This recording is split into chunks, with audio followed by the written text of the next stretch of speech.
Hello et bienvenue, je suis Meriedek et tu es sur Health Tech in Progress, le podcast qui te donne les clés pour comprendre la santé du futur.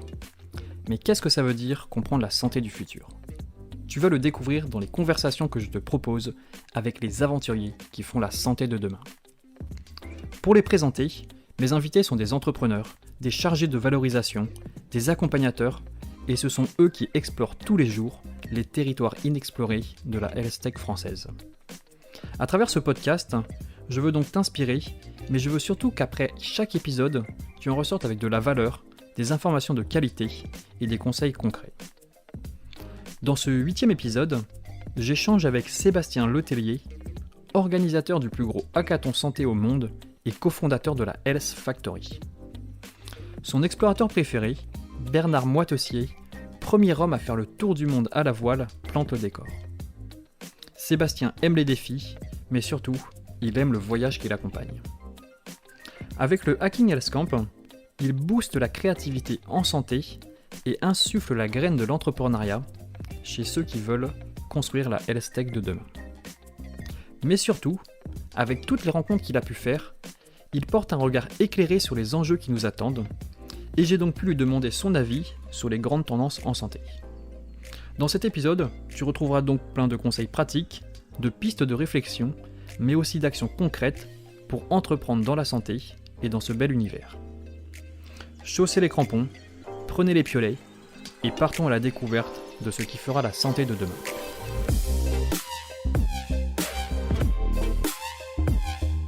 Salut Sébastien et merci d'avoir accepté mon invitation sur le podcast Health Tech in Progress. On attaque avec les présentations.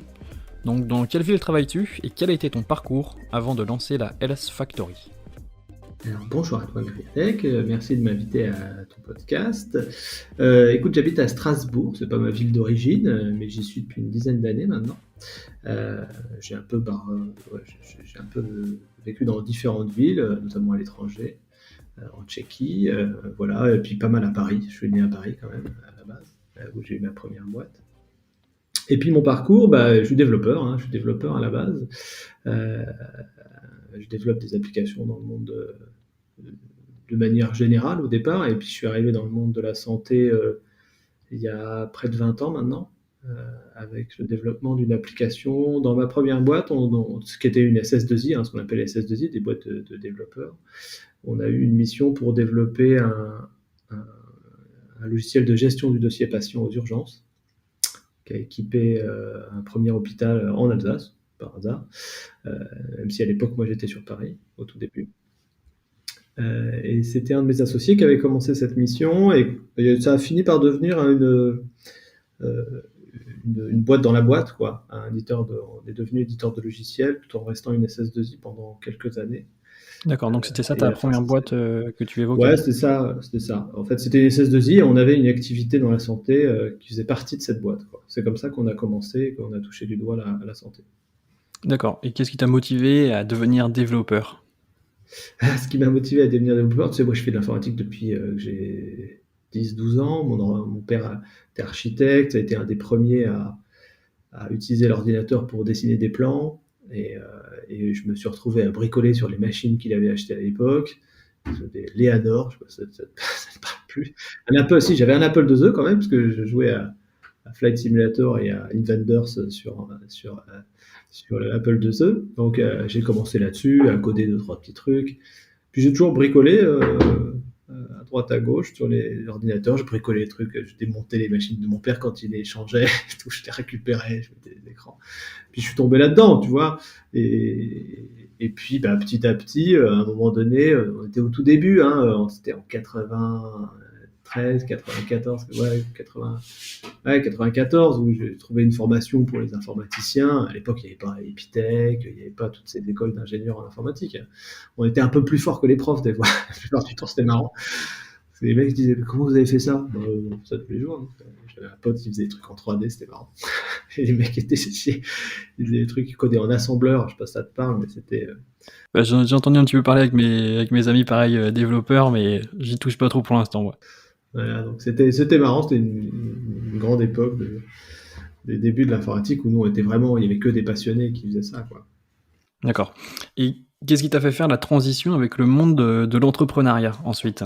Ça s'est fait de façon linéaire ou est-ce Alors que ça, tu s'est fait penses assez tard parce que, en fait, au départ, moi, j'étais embauché mon premier stage a été dans cette boîte, et on était 5, et très rapidement, ils m'ont proposé de devenir associé, mais je suis resté salarié. Donc, tu vois, au début, c'était vraiment une histoire comme ça. Puis petit à petit, la boîte a évolué. Euh, et, euh, et voilà, après j'ai gardé mon statut d'associé, mais la boîte avait déjà été créée. La différence, c'est qu'effectivement, j'étais déjà parti dans une dynamique entrepreneuriale où, quand on a commencé à travailler sur le produit en lui-même, qui était Résurgence, ça s'appelait Résurgence, là, on avait... c'est comme dans une start-up, on était une petite équipe, on était 2 devs, un commercial, un financier, et puis voilà, on s'organisait ensemble je faisais de la vente, je faisais Ah, du développement, je il y faisais de avait déjà l'après-vente. cette initiative entrepreneuriale, quoi, cet état Ouais, il y d'esprit avait déjà entrepreneurial. cette dynamique. Mais bon, je gérais pas la compta et tu vois, je suivais les chiffres que me disait mon associé qui gérait la finance. Et voilà, je m'y intéressais pas plus que ça. J'étais plus dans l'opérationnel que dans la gestion. Et puis en fait, là, ça a été une belle histoire, hein, parce que Résurgence, ça a commencé ouais, tout début des années 2000, et on a revendu à Berger-Levrault en 2013. Donc ça, c'est une aventure de 13 ans, voilà, et qui a été revendue à voilà, Berger-Levrault. Et on est équipé 100 hôpitaux. Donc on était leader du marché sur les urgences et on avait cette capacité à avoir développé un logiciel qui était vraiment très adapté au monde des urgences et on s'est fait un nom comme ça dans la santé, quoi.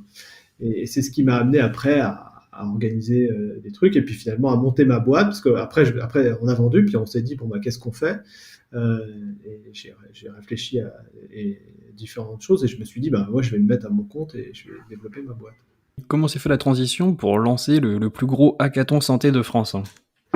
Et ben en fait, avant qu'on vende, quand je suis arrivé à Strasbourg, en fait, il fallait que je rencontre du monde quand même parce que l'avantage que j'avais, c'était que mon associé qui lui travaillait déjà pas mal enfin qui était vraiment à l'origine du projet Résurgence et qui travaillait dans la santé, était sur Strasbourg. Donc du coup, on s'est dit bah tiens, on va monter une boîte là-bas, mais je voulais quand même rencontrer du monde et c'est à cette époque-là que je me suis intéressé au monde du coworking et que j'ai rencontré du monde sur Strasbourg qui faisait ça. On a du coup monté un espace de coworking dans lequel on a mis notre boîte, etc. Et avec il y avait une assoce, ça s'appelait Alsace Digital, et cette assoce avait pour vocation, du coup, d'héberger le premier espace de coworking à Strasbourg et en même temps d'animer l'écosystème numérique. Et on a commencé à organiser des startup week-ends, des petits hackathons entre développeurs, etc. Et aussi des formations pour les enfants. Des coding kits, des trucs comme ça, ça marchait bien. Et puis à un moment, je me suis dit, mais à vivre le monde de la santé, moi je voyais plein de médecins qui avaient plein d'idées. Nous, on avait déjà une démarche très différente de la plupart des éditeurs de logiciels en santé. C'est-à-dire que nous, on était vraiment très proches du terrain. Et moi, c'est parce que j'avais les médecins au téléphone. C'est les urgentistes, c'est pas des cools. Hein. Ils ont pas de Toi, temps. tu développes un logiciel sur un cahier des charges qui a été fait par un administrateur. Tu livres le truc et le médecin il te dit c'est quoi cette merde? Tu vois, moi j'ai besoin de ça, ça et ça. Quand je prescris, il faut que je clique. J'ai pas besoin de cliquer à 3 endroits. Et tu vois, et le problème, et c'est souvent le problème dans le monde hospitalier principalement, mais en général dans la santé, c'est que les besoins sont poussés par l'administratif qui, lui, veut récupérer de la data pour pouvoir facturer et justifier les dépenses, parce que tu sais qu'un hôpital est financé par les actes qu'il réalise. Et de l'autre côté, tu as un médecin qui veut soigner. Et donc, lui, ok, il veut bien faire un peu d'informatique, mais il n'est pas là pour mettre un code CCRM à chaque ligne qu'il saisit, tu vois, dans un truc. Et donc, du coup, il y avait un vrai paradigme, c'est-à-dire qu'on développait le logiciel dans un sens, et de l'autre côté, les utilisateurs, c'était pas ça, ça les aidait pas, quoi, ça leur faisait perdre du temps. D'ailleurs, c'est toujours le cas. Tout le monde me dit, mais je comprends pas, maintenant, je vais aux urgences, j'ai toujours un mec derrière un ordinateur. C'est ça. Et donc, nous, on s'est dit, stop, il faut pas qu'on fasse ça. Et donc, je suis allé passer du temps. Moi, j'ai pris mon ordinateur, je me suis assis à côté des urgentistes dans le bureau, tu vois, pour essayer de comprendre comment ils fonctionnaient. On avait des tout petits problèmes. Enfin, on avait plein de petits trucs où on se disait, mais c'est pas possible, ils n'arrivent pas à se connecter. Ils disaient, ouais, j'arrive pas à me connecter. Puis en fait, tu vois que un mec qui s'assoit devant son ordi, déjà, ils n'ont pas leurs ordis, c'est une salle de commune. Et puis, bah, il s'assoit, il commence à taper un truc, il a un appel, un mec l'appelle, il s'en va, il se relève, il revient, il s'assoit à un autre ordi. Et donc, le fait de se connecter, c'est tout de suite un enfer, tu vois. Et donc là, je me suis dit, ben oui, ça y est, je comprends. Moi, c'est facile, je suis tout le temps devant mon ordi. Alors, taper un login mot de passe, je reste devant ma machine, il n'y a pas de problème. Mais eux, ils ne restent pas devant leur machine, tu vois. Et ça, quand tu le vis sur le terrain, tu vois bien qu'il y a des problématiques par rapport à ça. Et puis, il y a le fait que, du coup, eux, ils étaient assez porteurs d'idées, quoi. C'est-à-dire qu'ils arrivaient, ils me disaient, tu sais, il faudrait faire comme ça, tu sais, moi, j'aime bien ce que tu fais, il faudrait que, moi, l'informatique, tu vois, on disait souvent, les médecins, ils sont réfractaires, pas du tout. Moi, j'ai rencontré plein de médecins qui trouvaient ça génial, qui avaient tous des téléphones portables et tout, ils disaient, ouais, on pourrait faire ça comme ça et tout. Et petit à petit, avant d'ailleurs de vendre la boîte, on s'est dit, est-ce qu'on pourrait pas organiser un hackathon, mais cette fois, au lieu de se faire un truc entre nous, les développeurs, on se lance des défis sympas, on faisait des trucs marrants, mais si tu veux, ça venait pas d'un besoin terrain, tu vois. Et je me suis dit, bah ok, on va aller chercher les besoins sur le terrain. Moi, je connais plein de médecins, ils vont sûrement être d'accord. Et puis, avec Alsace Digital, elle me dit, banco, allez, on se lance, on fait un truc. Et puis, je lance l'idée. J'appelle des potes développeurs, j'appelle des potes médecins, je lance des trucs sur les réseaux sociaux. Allez, j'appelle ça le Hacking Health Camp. Et puis, on lance ça et on se retrouve, alors on pensait être 50, tu vois, à Strasbourg. On se retrouve à 200. 200 pour la première édition. 200 pour la première édition. Et les gens venaient de la France entière. Et c'était le début d'une grande aventure. Au bout de 3 ans, on est passé à 800. Les gens sont venus du monde entier. C'était juste hallucinant. Et avant ça, si tu veux, je me suis quand même renseigné sur... j'ai quand même regardé un peu sur Google qui faisait des hackathons en santé. J'étais allé en faire un en Belgique, Hack4Health, là, avec Léo, qui continue à faire ça d'ailleurs. Et puis, c'est aussi comme ça que j'ai rencontré la fondation Hacking Health. Enfin, elle n'existait pas à l'époque, mais un hackathon qui se lançait au Canada avec Luc Sirois. Et je suis allé passer une semaine de vacances là-bas, et ils organisaient leur événement aussi, juste avant celui qu'on allait organiser.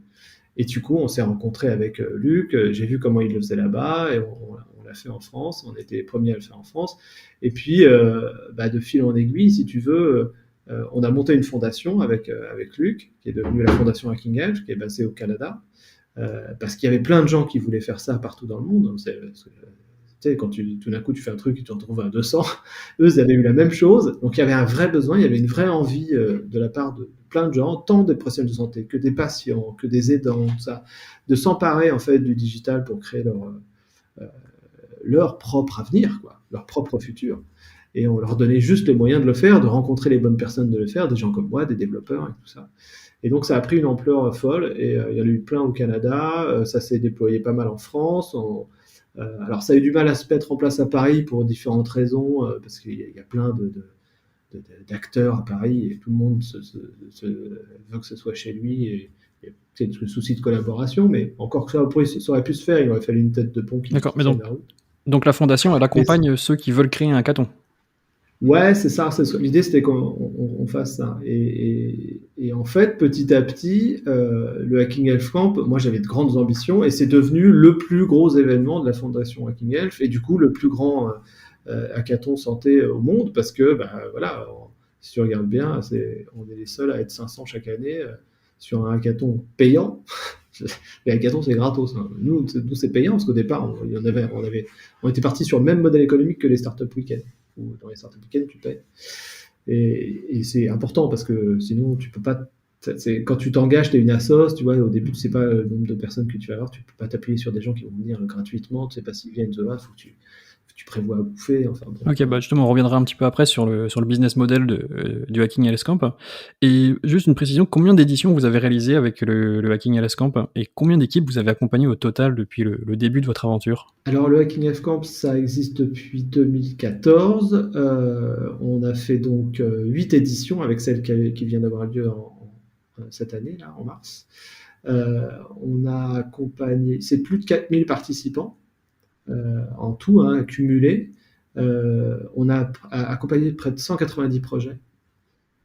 190 projets, si tu veux, ont été réalisés durant le hackathon. Ils ont fait un prototype, quoi. Et sur ces 190 projets, tu as aujourd'hui 25 entreprises. Et quand je dis entreprise, ça peut être des projets de recherche financés,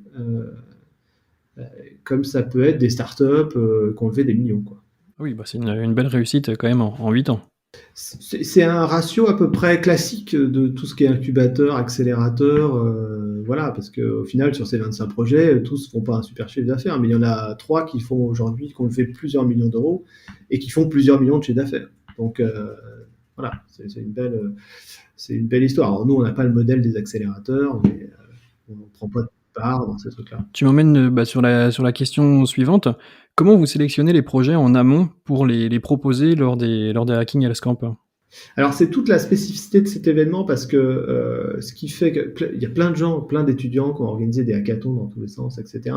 Et puis c'est très éphémère parce que c'est organisé par des groupes d'étudiants qui après vont bosser et puis voilà, et puis c'est difficile de trouver un modèle économique autour de ça. La différence qu'on avait nous, c'est qu'on a tout de suite investi sur l'amont, en fait beaucoup plus que sur l'événement lui-même, c'est-à-dire aller identifier des projets sur le terrain. Et donc au début, c'était un peu à l'arrache. C'est-à-dire qu'on n'avait pas trop les autorisations, donc on allait dans l'hôpital et on rencontrait les médecins, on dit bah voilà, on organise un hackathon. À quoi Alors voilà, on fait un truc, un événement d'innovation. Si vous avez des idées, ah oui, bah tiens, venez. Ils nous emmenaient dans leur rendez-vous avec leurs collègues, tu vois. Leur rendez-vous de staff, et puis on présentait l'événement, et puis il y a toujours un qui dit ah oui bah super, on va pouvoir avoir des développeurs, il faudrait qu'on développe tel truc, etc. Et c'est comme ça qu'on a commencé, et puis petit à petit, si tu veux, ça a fait boule de neige, c'est-à-dire que les gens se sont dit bah tiens voilà un endroit où je vais pouvoir rencontrer des gens, parce que c'est pas que des développeurs, c'est aussi des gens qui vont pouvoir m'aider à aller au bout de mon idée. Et comme eux ils vivent, l'hôpital et le monde de la santé, c'est des avenues problématiques. Hein. Tu marches, ah bah tiens, il y a un problème là, ah bah tiens. Et là, tu rencontres plein, et il y a plein de trucs à faire. Il y a plein de trucs à faire. Mais il faut les vivre, tu vois, il faut les vivre au quotidien. Et ceux qui les vivent au quotidien, ils sont souvent dépassés, débordés, ils n'ont pas le temps de Ok, donc c'est comme ça que vous êtes allé sourcer les problèmes, les vraies problématiques au début. Ouais, tout à fait. Et donc maintenant, est-ce que vous avez plutôt on va dire une stratégie inbound? Donc c'est-à-dire que c'est plutôt les personnes qui viennent vous proposer des problématiques ou vous continuez à aller en chercher sur le terrain? C'est les deux. Parce qu'en fait, il y a aujourd'hui l'événement a une certaine notoriété, ce qui fait que les gens savent que souvent on les redirige vers nous quand ils sont trop au début d'idées, ils vont voir des accélérateurs, des incubateurs, parfois des investisseurs. Comme on est connu de ces gens-là, les gens disent ok, vous êtes passé par le Hacking Health Camp, c'est quoi voilà. Et donc ils leur expliquent et ça leur permet de constituer une équipe parce que tu rencontres du monde, de vérifier la pertinence de l'idée, c'est souvent le plus important parce que les gens ont une bonne connaissance de la problématique souvent parce que c'est des gens de terrain, mais les tenants et les aboutissants sont plus complexes que ça et finalement ils le voient que de leur prisme à eux et c'est très important de voir ça avec d'autres prismes, d'autres collaborateurs, des gens qui vivent les mêmes problématiques, mais et ça c'est très important de faire ça. Et puis si tu veux, quand j'ai commencé à faire le Hacking Health Camp, j'ai différents acteurs qui sont venus me voir en me disant mais c'est vachement bien ce que vous faites. Et ces acteurs, c'était les laboratoires pharmaceutiques, les assureurs et les établissements de soins. Et qui, eux, justement, ont tout un gros intérêt à me dire mais nous, on aimerait bien voir émerger des innovations dentaires et thérapeutiques quand il s'agit d'un laboratoire pharmaceutique, auprès des patients et des adhérents et en interne quand il s'agit des assureurs. Et puis dans les établissements, c'est nous, on aimerait bien être partie prenante des innovations que nos médecins, parce que tu vois, les médecins, ils arrivent, ils font leur truc, puis des fois, ça sort de l'hôpital, et l'hôpital se dit, mais c'est nos employés. Donc, merde, ils font des trucs et sans nous. Et tout d'un coup, ils se sont dit, mais il faut qu'on en soit, tu vois. Et c'est comme ça que petit à petit, finalement, on a trouvé un modèle économique et qu'on va aujourd'hui chercher des projets sur le terrain avec nos clients, quoi. D'accord, ok, bah ça je vais te poser quelques questions après, c'est un petit peu du coup le développement de ce que fait la Health Factory finalement. Et en fait, c'est comme ça qu'on a créé Health Factory, parce qu'on s'est aperçu qu'il y avait un modèle, c'est-à-dire qu'il y avait un besoin auprès de ces acteurs que je t'ai cités, d'aller identifier des projets sur le terrain. Avec des motivations différentes, hein, parce que de la part des établissements de soins ou des assureurs, on est plus sur de l'intrapreneuriat, comment on fait émerger l'innovation au sein même des équipes. On a un peu ça dans les laboratoires, mais les laboratoires, leur problématique aujourd'hui, c'est qu'ils ne peuvent plus emmener les médecins aux Maldives avec des petits fours, si tu veux. Donc, il faut qu'ils trouvent d'autres moyens de créer du lien avec leurs professionnels de santé. Et l'innovation, c'est un super outil. Et quelque part, en plus, c'est encore plus enrichissant pour eux, parce que eux, ils montent en compétences et en acculturation dans le monde du digital. Ils vont au-delà du médicament, comme ça se dit souvent, c'est-à-dire qu'ils proposent des molécules, mais ils sont aussi maintenant, à travers les programmes qu'on leur propose, ils maîtrisent, si tu veux, le parcours de soins et les outils qui accompagnent ce parcours de soins. Donc, ils ont beaucoup de problèmes d'adhérence, etc. Et on sait qu'avec les applications, le suivi, etc., ils peuvent améliorer l'utilisation de leurs médicaments à travers les applications. Donc, ils ont tout intérêt à être partie prenante de ça. Ils ne sont pas encore... les laboratoires ne sont pas encore des acteurs qui créent des applications. Encore, ils en font un petit peu, hein, mais c'est très à la marge de ce qu'ils font. Et ils cherchent beaucoup à collaborer avec des gens de terrain. Et ces démarches, finalement, de hackathon, ça leur plaît beaucoup parce qu'ils créent du lien et en même temps, ils peuvent réellement être partie prenante et parfois, et c'est arrivé une ou deux fois, co-créer les applications avec les porteurs de projets. Ok, d'accord. Donc le Hacking LSCamp, finalement, c'est un petit peu votre vitrine pour vous faire connaître auprès des acteurs institutionnels et donc aller faire de l'innovation au sein des laboratoires, etc. Exactement. En fait, c'est devenu à travers cet événement, on a créé une communauté et c'est cette communauté qui aujourd'hui nous ramène du business. C'est-à-dire que c'est eux qui nous disent. Et finalement, l'événement lui-même rapporte pas d'argent. Hein. Bon, là, avec le Covid, finalement, on devait le faire on devait le faire en présentiel, on l'a fait en ligne. Donc, on a eu un bénéfice l'année dernière, mais c'était exceptionnel. Mais d'ailleurs, l'idée, c'est que ce soit toujours à tout ce qu'on gagne, on le dépense. C'est là où on gagne de l'argent, c'est l'amont, justement. C'est pour ça qu'on y revient. C'est toute la partie identification, préparation des projets, parce que du coup, les porteurs de projets, il faut pitcher avec un micro en 1 minute son idée. Un médecin, il va te sortir 15 mots compliqués, personne ne va comprendre. Donc, du coup, il faut quand même l'aider à faire ça. Il faut quand même aussi l'aider à recadrer sa problématique. Ils ont souvent des idées farfelues qui ont du sens, si tu veux, mais ça va pas être faisable de faire ça en un week-end. Faut les mettre dans la méthode agile, tu vois, dans l'esprit lean startup, mode MVP, tu vois, minimum viable product. Il faut leur faire comprendre tous ces trucs-là. Ils mettent vachement de temps. Donc, tout ça, c'est la préparation et qu'on fait avec nos clients, etc. Et que du coup, qui permet aussi de l'ouvrir au public parce qu'il y a des gens qui participent à ces ateliers de préparation. Nous, on est financé pour ça, mais du coup, on l'ouvre quand même à l'extérieur, ce qui intéresse aussi nos clients. Et donc, du coup, on a aussi des projets qu'on n'avait pas identifiés qui arrivent. Ils disent, ah bah tiens, moi aussi j'avais dit. Et puis, on se retrouve tous au hackathon pour construire. Et on accompagne après l'après, c'est-à-dire la capacité de ces projets à trouver un marché, à expérimenter surtout. Ça, c'est la première étape la plus importante. C'est ce que je dis souvent, que le hackathon sert à créer le prototype qui va permettre de vérifier si la solution répond bien à la problématique. Ce qui est rarement le cas. En fait. Tu viens de devancer ma question suivante, qui était à propos de ce qui se passait en aval et comment vous accompagnez en aval. Donc là, tu viens d'expliquer. Mais peut-être, quelles sont les ambitions de la Health Factory et donc du Hacking LSCamp sur le futur ? Est-ce que vous allez travailler encore plus sur la phase aval avec peut-être un accompagnement plus dédié, je sais pas. Alors non, ça risque parce que ça va pas évoluer dans le sens où on va pas changer nos méthodes, on reste sur cette démarche. Par contre, ça va augmenter. C'est-à-dire que l'idée, c'est qu'on en ait de plus en plus sur des aires thérapeutiques différentes et qu'on en identifie de plus en plus. L'idée, c'est comme un grand entonnoir. Au début, tu as plein de projets, plein de gens qui ont des idées, puis après, on leur dit, OK, faut venir à un atelier de préparation. Déjà, tu as moins de monde, parce que tout le monde n'est pas dispo, machin. Et puis après, il faut leur dire, il faut passer un week-end et pas dormir. Voilà, tu as moins de monde encore. Je déconne, parce qu'en fait, on dort. Hein, mais c'est ça l'idée, c'est qu'à un moment, il y a un besoin d'engagement. Et plus tu en as au départ, plus tu filtres. Et au final, d'ailleurs, tu as des gens motivés et des projets pertinents. Ça se joue beaucoup sur l'équipe plutôt que sur les idées, en fait. Nous, souvent, je dis à nos clients qui veulent des projets sur telle thématique, tel truc, des fois, on se dit... on tombe sur des porteurs de projets, puis ça ne correspond pas bien à la bonne thématique. Je lui ai dit, mais lui, il est hyper motivé. Lui, ce qu'il va faire, il répond à une vraie problématique et ça a vraiment du sens. Et finalement, on les accompagne. C'est arrivé là, sur la dernière édition, où le projet est un peu en parallèle de ce qu'il pensait. Tu vois, le client, mais il s'est dit, bon, bah ouais, pourquoi pas. Et au final, il a gagné un prix, le type, tu vois, parce que c'est vachement pertinent, ce qu'il voulait faire. Et il a su aller jusqu'au bout et bien le présenter. Donc ça joue vachement. Après, ce qu'on veut faire évoluer, c'est plutôt l'aval, effectivement, pour accompagner de mieux en mieux des projets. Et donc ça, on le fait en partenariat avec des incubateurs, des accélérateurs, des investisseurs, pour toujours plus donner des opportunités, et aussi avec le gouvernement, donner des opportunités à ces projets d'aller de l'avant. Alors ça prend différentes formes parce que c'est assez compliqué. Et puis, ce qui est compliqué, encore une fois, c'est l'équipe.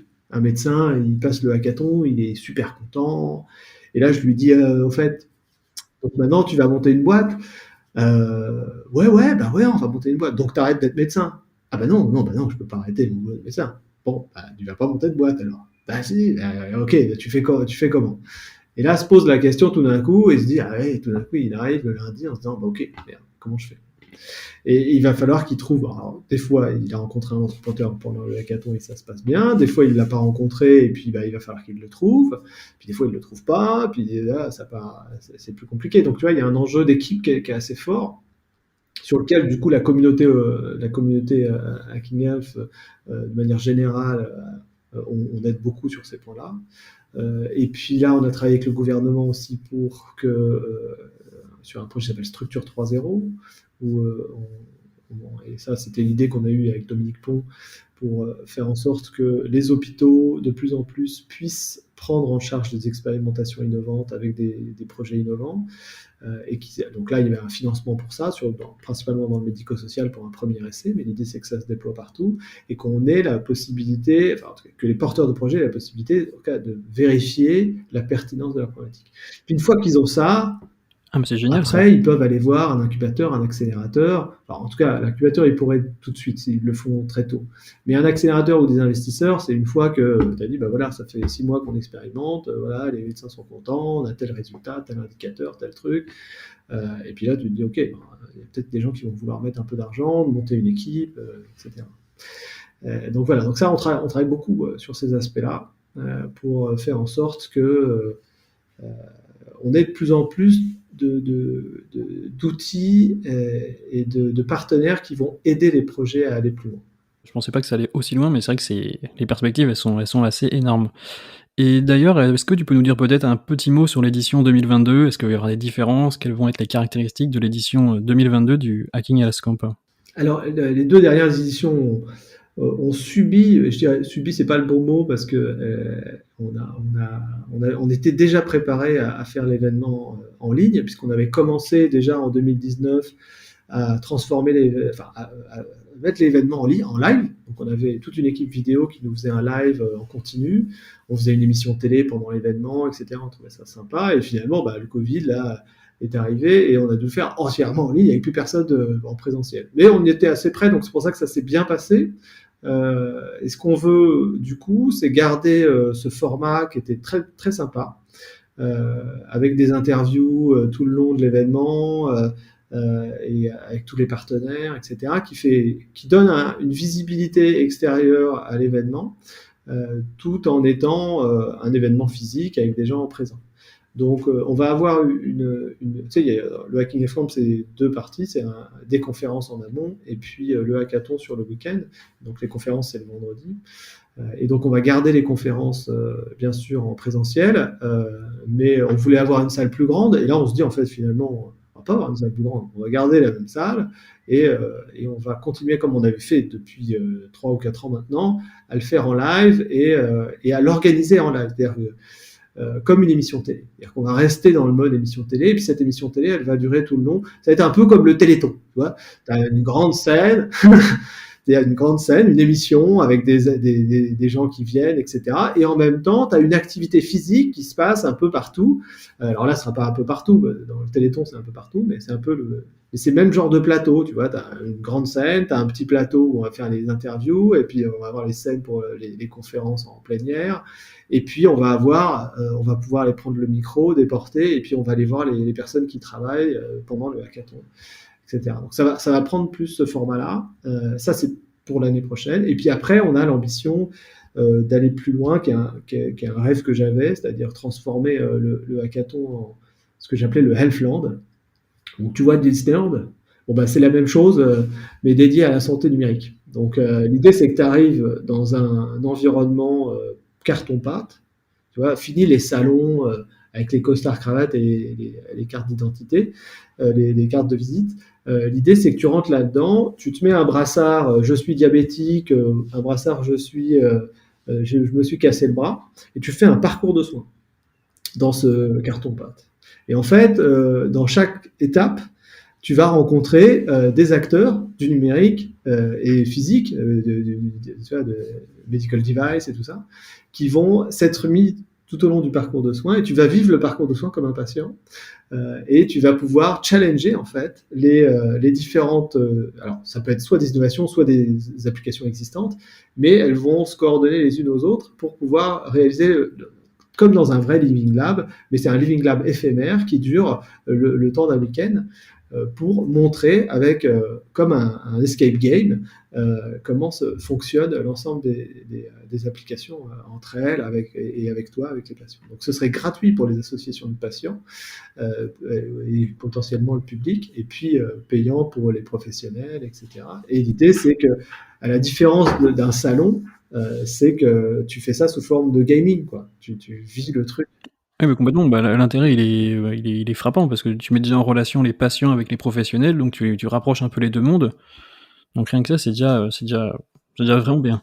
Voilà, donc ça, c'est une ambition qu'on a eue. On a trouvé le financement pour le faire, en tout cas le financement public. Et donc le public est prêt à financer à 50%. Il faut qu'on trouve les 50% restants.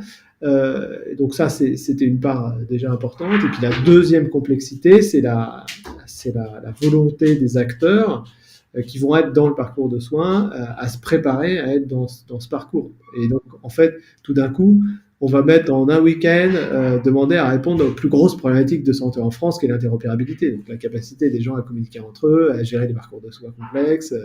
Donc ça va être très difficile, si tu veux. Et quand tous les acteurs que j'ai sollicités, ils m'ont dit, ah ouais, ok, mais alors bon, ça, on n'arrive pas, avec lui, on n'arrive pas à communiquer, avec ça marche pas. Donc du coup, tu vois, il va falloir trouver des astuces pour, en tout cas, nous, on n'a pas envie de tous les faire communiquer pendant un week-end. Ils arrivent déjà pas sur le terrain, donc on va pas leur demander de le faire juste pour une démo pour un week-end. Mais l'idée, c'est quand même d'arriver à montrer la pertinence que ça pourrait avoir. Et l'idée, c'est de le simuler. Et justement, ce que je leur dis, c'est que si on arrive à monter ça, l'idée, c'est de faire remonter les problématiques. Et les problématiques fortes, celles qui vont réellement avoir un impact, si on trouve des solutions qui vont réellement avoir un impact sur la vie des gens et la vie des patients et du parcours. Et du coup, qu'on profite du hackathon pour les résoudre. Tu vois, et que ça devienne la scène même de présentation des démos du dimanche après-midi, ce soit le Healthland, tu vois, et les gens se déplacent et on voit tout d'un coup que ça marche, qu'on a résolu des problèmes. Donc c'est encore en réflexion, on travaille. Alors ça va peut-être dans un premier temps se faire sous forme de vidéo, c'est-à-dire qu'on va demander à différents acteurs et puis on va faire un système un peu immersif. Donc tu vas rentrer, tu vas vivre ça sous forme de vidéo, ce qui est plus simple à organiser dans un premier temps. Et puis potentiellement, on aimerait bien le faire en physique un jour. Mais bon, c'est complexe en fait à mettre en place. Bah justement, la grosse question que je me pose depuis tout à l'heure, par combien de personnes t'es épaulé sur tous ces projets? Alors, Alfactory, c'est une petite boîte, on est 2. Ok. Et, ouais. Et en fait, pourquoi j'ai choisi ce modèle, c'est que j'ai besoin de tellement de compétences différentes, mais pas à temps plein. Et du coup, c'était impossible d'embaucher des gens et de les garder toute l'année. Tu veux. Et donc, on s'est entouré de plus d'une centaine d'experts et de partenaires qui viennent et interviennent pour nous au fur et à mesure du temps, en fonction des besoins qu'on a. Donc, et c'est pour ça qu'on fait aussi un chiffre d'affaires plutôt pas mal, qui est à 2, c'est souvent mon comptable. Et en fait, c'est parce qu'on a des sous-traitants. C'est juste qu'on gère. Et je pense que c'est vraiment d'actualité, parce qu'aujourd'hui, le numérique te permet de travailler avec des indépendants. Du jour au lendemain, tu peux récupérer. Et la force de la communauté hacking fait de rencontrer des gens, c'est que très rapidement, là, je travaille avec un community manager qui fait toute la com. On l'a rencontré sur le dernier Hacking Covid qu'on a fait. Voilà, et en fait, je rencontre plein de gens qui, du coup, je vois ce que je peux. Ils trouvent, on leur apporte des choses à travers les événements qu'on fait, et puis en même temps, moi, je me rends compte qu'ils peuvent nous apporter des choses. Et petit à petit, voilà, les gens qui font la vidéo, c'est des gens qu'on a rencontrés comme ça aussi sur l'événement, qui étaient venus faire des films, puis on s'est dit, tiens, on va travailler ensemble, etc. Oui, c'est impressionnant. Et donc, pas besoin de les embaucher, ils sont super, voilà, chacun a sa structure et fait d'autres trucs à côté. Il y en a qui sont quasiment, je dirais, plus de 50% pour nous, hein, pour certains, mais c'est pas grave. Et du coup, quand tu vas voir ça fonctionne super. Quand tu vas voir un gros client, par exemple un laboratoire, et tu lui dis on est 2 dans la boîte, est-ce qu'il te regarde pas avec des grands yeux en te disant Eh ben, beaucoup de gens me disent ouais, ça va pas marcher. Eh ben, ça marche. Ça marche parce que en fait, on tombe sur des gens qui ont voilà, qui voient la pertinence du truc. Puis tu vois, on a une certaine notoriété quand ils voient ce qu'on a réussi à faire. Les mecs se disent, et en plus ils sont que 2, ils se disent bon ben ça va marcher. Et, on peut lui faire confiance, tu vois. Et parce qu'on a du vécu, tu vois. Et souvent, les clients qu'on rencontre, c'est des gens qui sont passés par le Hacking F1, qui sont venus voir, qui sont sortis là avec les yeux qui brillaient en disant mais c'est fantastique ce que vous faites, vous avez une super équipe. Et puis quand tout d'un coup, on signe le contrat et les mecs se rendent compte qu'on est 2, c'est fantastique. Tu vois. Et ça en fait, ça leur pose pas de problème. Ok, mais c'est vrai que c'est incroyable. Ouais. J'ai signé avec des 5 plus grosses boîtes au monde. Ça n'aura pas posé de problème. Il y a Google, Apple et Johnson & Johnson. C'est vrai que c'est des très beaux parcours qui donnent, je pense, qui vont donner envie à beaucoup de nos auditeurs aussi. Justement, je vais t'emmener sur une autre partie qui va être un petit peu plus générale à propos de l'entrepreneuriat en France, avec une première question. Dans l'écosystème santé actuel, quelle boîte te fait dire waouh et que tu aurais aimé vraiment lancer toi? Hormis la tienne, évidemment. Ouais, bah sinon, il y en a plein, parce que du coup, la plupart, c'est des idées que j'ai eues et qu'on a commencé à faire. Typiquement, ce que fait Doctolib aujourd'hui, pas les rendez-vous, mais ce qu'il va lancer maintenant avec le logiciel de cabinet, c'est ce sur quoi j'ai travaillé pendant 1 an avec un associé. Tu vois. D'accord. Et finalement, Stanislas l'a pris, lui et toute son équipe, l'a pris par le bon bout. Le bout que j'avais pas vu, moi, les rendez-vous et la gestion administrative du médecin. Donc ça, c'est une belle histoire. L'autre belle histoire, c'est Pandalab. Ça, c'est aussi un sujet sur lequel on avait travaillé. Je sais pas si tu vois cette société, c'est un peu le Slack de la santé. Ok, non, je connaissais pas encore, non. C'est une petite boîte encore, mais Fabien, je crois qu'elle vient d'être achetée. Enfin, il a gagné un gros contrat, mais en gros, voilà, c'est un Slack pour la santé. En fait, on avait démarré ça à un hackathon auquel j'avais co-organisé à Nancy, un hackathon santé, et ils avaient démarré comme ça. Et donc on avait collaboré là-bas. Et puis après, je savais pas s'ils avançaient ou pas. Et moi, j'avais commencé un truc aussi dans mon coin sur le même sujet. Et puis nous, ça a pas avancé parce que finalement, on n'avait pas trouvé l'équipe. Et puis tu vois, j'ai été pris vachement par le Factory, tu vois. Donc à un moment donné, tu sais, le focus, très important dans l'entrepreneuriat, le focus. Et Aurélien, lui, il a continué, il a monté Pandalab et c'est devenu un super outil, tu vois. Donc voilà, ça c'est des histoires qui me plaisent beaucoup et auxquelles j'aurais aimé participer. Je pense que j'aurais participé si j'avais pas fait L-Factory, tu vois, parce que c'était ça mon objectif au départ. Quand j'ai lancé le hackathon, c'était une fois qu'on avait vendu la première édition, non, mais la deuxième édition, je me suis dit, bah tiens, c'est la bonne idée pour monter une nouvelle boîte, puis je vais rencontrer des gens et je vais faire des trucs. Et au final, le hackathon m'a pris tellement, et on a fait une boîte qui marche, hein, donc on est content, mais au départ, c'était vraiment pour partir dans ces aventures. Ouais, finalement, tu te mets au tout début de la chaîne de valeur de la création, de l'idéation en santé, quoi. Mais c'est ce qu'il faut faire, et c'est ce qu'on explique, et c'est l'opportunité qu'on donne à tous les gens qui veulent s'investir dans ce milieu-là en allant au hackathon. Ils vont rencontrer des gens qui ont des vraies problématiques de terrain et qui savent pas comment les résoudre. Alors qu'on a une idée, une vision, il dit ouais, il faudrait une application mobile qui fait ça. Ok, bon. Mais le mec, il a jamais développé rien, donc il sait pas, tu vois. Et finalement, c'est pas une application mobile qu'il lui faut, c'est une autre forme d'application. Il faut un objet connecté, il faut des trucs. Et c'est cette rencontre qui fait exactement ce que tu peux vivre dans un startup week-end, mais à la différence des startup week-end où je trouvais que on était sur des jeunes entrepreneurs qui avaient des idées de développer des applications pour gérer leur soirée et tout. Bon, c'était sympa, si tu veux. Là, on part du terrain, tu vois. Et c'est ça qui fait la force du hackathon. Et en plus, on le fait.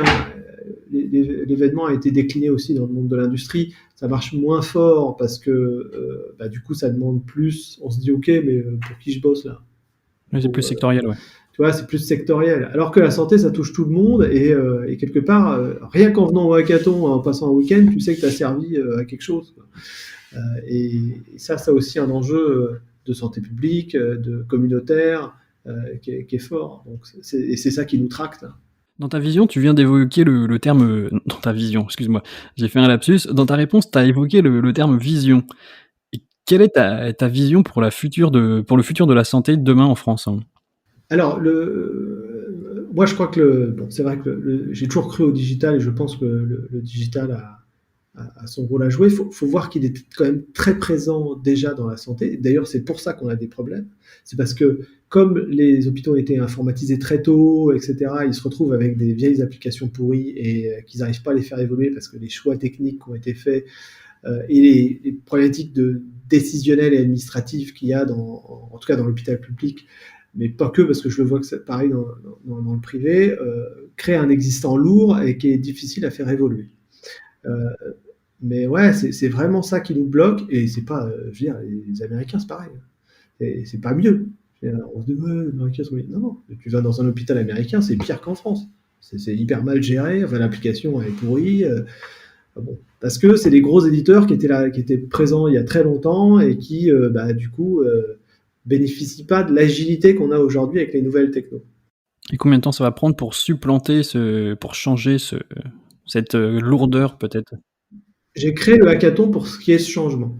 Donc ça a débuté, et donc on le voit arriver avec des entreprises en France, on le voit arriver avec des entreprises comme Doctolib, comme l'IFEN, qui arrivent à hacker le truc, et en passant par la porte de derrière, arrivent à rentrer, et finalement en créant de la valeur là où personne ne les attendait.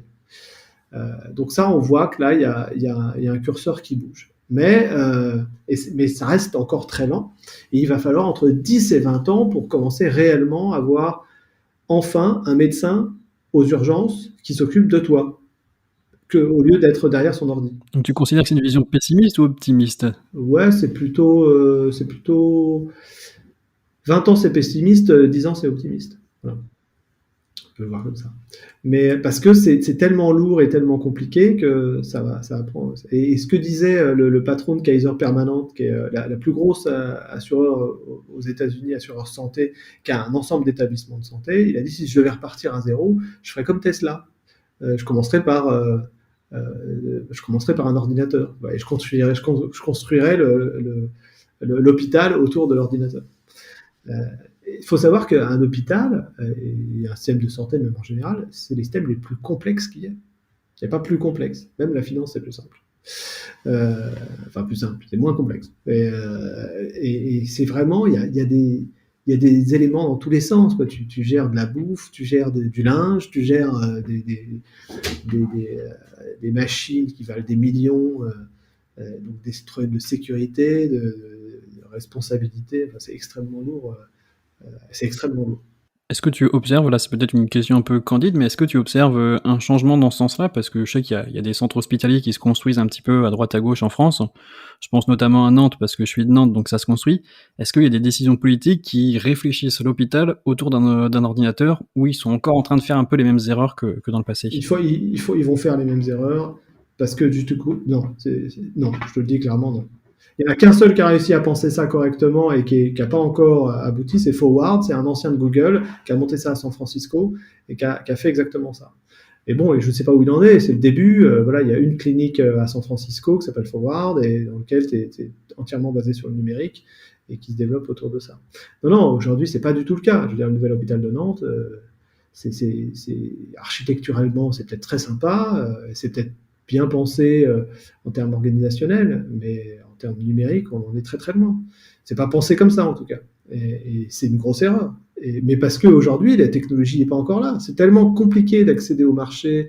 Et il n'y a pas de grosses boîtes, même aux États-Unis, de start-up dédiées au dossier médical. Ça n'existe pas. Parce que tu as deux gros acteurs aux États-Unis qui sont Cerner et Epic, qui maîtrisent le marché avec une vieille application pourrie qui fait tout pas bien. Donc pour ceux qui nous écoutent, faut lancer le concurrent 2.0, 3.0 même ou 4.0 de... On en rêve tous, mais franchement, c'est très très difficile d'accès. Et c'est pour ça que et peut-être que ce sera Doctolib qui va le faire. Et d'ailleurs, si tu regardes la stratégie de Doctolib, c'est bien ça. En rentrant par la porte des rendez-vous, maintenant ils commencent à faire le dossier médical du médecin. Au début, c'était rendez-vous des médecins généralistes, des libéraux, puis maintenant c'est prise de rendez-vous dans les hôpitaux. Maintenant, il vient faire le dossier médical du médecin généraliste, il va faire le dossier médical des libéraux et il va faire le dossier patient. Donc oui, ce sera un acteur comme celui-là qui aura pris une telle ampleur que du coup, il va pouvoir rebattre les cartes. Mais aujourd'hui, la barrière à l'entrée est beaucoup trop forte pour pouvoir dire... il y en a plein, des gens qui voulaient faire des dossiers médicaux au hackathon, j'en ai vu, il y en a 2 par hackathon. Et il n'y en a aucun qui a abouti. Et est-ce que toi, tu es contacté par des leaders d'opinion, par peut-être des dirigeants politiques, justement pour donner ta vision, ton expertise du sujet? C'est comme ça qu'on a... Oui, bien sûr, puisque aujourd'hui, on accompagne le gouvernement. Aujourd'hui, c'est L-Factory qui accompagne les articles 51 pour la Caisse nationale d'assurance maladie, donc qui porte ça. Il y a toute une partie de... Voilà, Dominique Pau, quand il a fait sa tournée, il est venu me voir et tout l'écosystème de Strasbourg. Et au final, il y a 2 éléments que j'avais suggérés, et je pense que d'autres aussi, et ce qui fait que c'est arrivé dans les propositions qu'a fait Dominique Pau, qui sont Structure 3.0 dont je te parlais, parce que je disais, il y a un vrai souci de pouvoir expérimenter, ouvrir les portes de l'hôpital. Donc voilà, ça a été mis en œuvre. Et puis du coup, on l'a récupéré derrière en répondant à un appel d'offres. C'est pas du tout on a répondu à l'appel d'offres et puis on a récupéré ce projet. Et puis il y avait aussi Genius, ce qui est devenu Genius, c'est-à-dire un guichet de l'innovation pour que tous les entrepreneurs puissent trouver les informations sur comment on peut innover en santé, tous les outils, etc., et qui est porté par l'Agence du numérique en santé, qui a été très bien fait, qui est un portail qui permet aux gens de trouver les infos sur c'est quoi un hébergeur de données de santé, c'est qui les hébergeurs de données de santé, c'est quoi la politique d'interopérabilité, c'est quoi les standards, c'est quoi toutes ces informations qu'il faut connaître, parce que quand tu te lances dans la santé, tu connais pas tous ces trucs-là, quoi. Ok, merci beaucoup pour toutes ces réponses. Pour finir, j'ai 2 questions. Et une première, c'est un petit peu pour ma charte éditoriale, j'essaye de faire la comparaison entre les aventuriers, les explorateurs et les entrepreneurs santé. Et donc ma question, c'est quel est ton aventurier ou ton explorateur préféré? Alors, moi, j'avais un de mes emblèmes, ça a été Bernard Moitessier, parce que j'étais vachement dans la voile. Alors, je sais pas si tu connais ce mec, mais Pas du tout, non. c'est le premier à avoir fait le tour du monde à la voile. Voilà, Bernard Moitessier. Il est parti dans un tel trip que finalement, il n'a pas fini de faire le tour du monde. Il s'est arrêté quasiment, une fois qu'il avait fait tout le tour, il était revenu au niveau de l'Afrique et il est reparti dans l'autre sens et il a fait un tour et demi. Et il s'est arrêté en Papouasie-Nouvelle-Guinée, dans les Antilles. Enfin, après, non pas dans les Antilles. Enfin, j'ai plus. Après, il a refait un demi-tour. Et voilà. Et c'était vraiment le passionné. Et il n'a pas fait le tour du monde pour la gloire, il a fait le tour du monde pour se dépasser, quoi. Et voilà, moi, ça m'a toujours marqué tu pars dans une aventure, en fait, tu sais pas où ça va t'emmener, parce que lui, c'était vraiment l'inconnu, quoi. Tu bricoles, tu fais en sorte que son bateau il s'est retourné 3 fois. À l'époque, c'était pas les bateaux qu'on a aujourd'hui. Et il bricolait des trucs, il a tenu. Et puis à la fin, finalement, c'était pas l'important, c'était pas d'arriver, c'était le chemin, quoi. Et c'est typiquement ce que je retrouve aujourd'hui dans le yoga. L'important, c'est pas le fait de faire une posture superbe que tu vas mettre sur Instagram. c'est le chemin que tu fais pour aller là-dedans. Et c'est ça qui est super important et que tu retrouves vachement dans l'entrepreneuriat, c'est le chemin. C'est-à-dire que tout ce que tu construis, ok, il faut que tu aies une vision, tu sais où tu veux aller, ça c'est vachement important. Et finalement, ce que tu vas faire la semaine prochaine, c'est ça que tu dois savoir, c'est ta to-do list, il faut que tu t'organises. Mais entre les deux, personne ne sait. Et donc, par contre, tu apprends tout le temps. Et c'est ça qu'il faut arriver à maîtriser, parce que tu vis dans l'incertitude permanente. Et quand tu es en bateau, dans la mer, la météo, voilà. À l'époque, d'ailleurs, il n'y avait pas la radio, tu vois. Donc, chaque jour. Donc c'est ce que tu arrives à identifier dans les entrepreneurs que tu accompagnes? Peut-être ce goût du risque, cette appétence à l'inconnu? Ouais, alors en fait, ce qui est très important dans l'entrepreneur, c'est la motivation. C'est-à-dire que tout d'un coup, c'est pas qu'ils ont le goût du risque, c'est qu'ils s'en rendent pas compte. Donc du coup, ça c'est un élément important. Et donc c'est ce qui crée l'énergie de départ. Et donc ça c'est vachement fort. Et après arrive la réalité. Et après c'est leur capacité à gérer l'incertitude. Et ce que dit Eric Ries dans son bouquin Lean Startup, enfin Steve Blank aussi, c'est ce qu'il appelle le saut de la foi, le leap of faith. En fait, un entrepreneur, c'est quelqu'un qui se jette dans un gouffre noir et qui saute dans le vide et c'est noir autour. Parce que tu vis l'incertitude permanente. Et donc, c'est très dur à vivre. C'est-à-dire qu'on est tous habitués à savoir ce qu'on va faire ce soir, demain, machin, truc. Dans l'entrepreneuriat, ça ne marche pas comme ça. Et plus tu as de recul par rapport à ça, plus tu as une capacité, si tu veux, à aborder les problématiques et à les gérer de manière sereine, entre guillemets, parce que c'est pas non plus personne n'est hyper fort et il ne faut pas croire que Jeff Bezos ils sont pas anxieux, hein, ils vivent tout ça, mais il faut avoir cette capacité de gérer l'incertitude, et c'est tout là où, si tu veux, la force de l'agilité permet de faire ça. C'est-à-dire que quand tu as un esprit agile et que tu construis autour de toi une entreprise agile, une culture d'agilité, tu vas pouvoir répondre à des problématiques rapidement, efficacement et aller vite. Et c'est ce qui fait la force aujourd'hui des startups et aussi l'intérêt de plus en plus fort que les jeunes ont à aller dans ces boîtes. C'est parce que du coup, on y trouve cette dynamique assez intéressante qu'on ne retrouve pas dans les boîtes existantes qui innovent comme elles peuvent, mais de manière beaucoup plus difficile et moins agile que ce que tu peux avoir dans une startup. Ok, super, merci pour la réponse. Et donc la dernière, est-ce que tu as un conseil concret, un levier activable maintenant pour quelqu'un qui voudrait entreprendre dans la santé, donc peut-être la santé numérique, parce que c'est surtout de ce dont on a parlé aujourd'hui? Venir au Hacking F Camp. Très bon conseil. Ça, c'est un bon truc. Voilà, franchement, c'est vraiment un point d'entrée très intéressant pour démarrer et qu'on gagne un prix, qu'on gagne pas un prix, qu'on propose un projet qui soit pas retenu et qu'on travaille dans une autre équipe.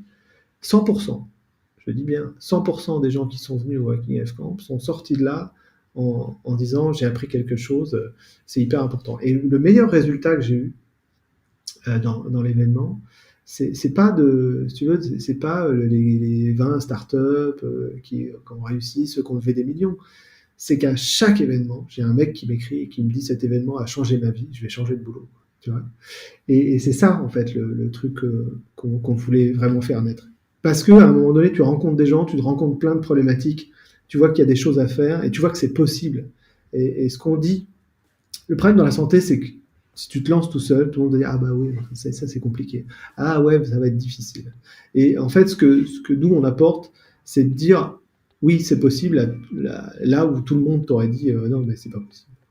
Et c'est pour ça que c'est un bon point d'entrée pour démarrer. Ok, merci. Je pense que comme mot de la fin, je pouvais pas rêver mieux.